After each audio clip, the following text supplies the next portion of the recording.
Okay, this is the LT5 ZR1Supercharger electronic bypass valve. It's a little bit different than the LT4 supercharger that uses a vacuum operated valve. This one's electronic, so we had to create a custom interface to be able to run this. This is controlled with our Holley ECU that we use in our CR Fueler line of port injection controllers.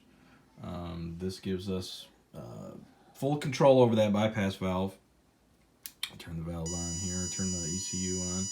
So during idle and cruise, this valve is open as intended. That bypasses any boost pressure made by the generated by the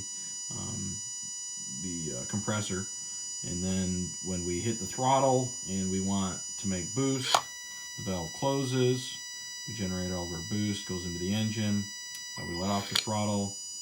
The valve opens up again, bypassing all that compressed air.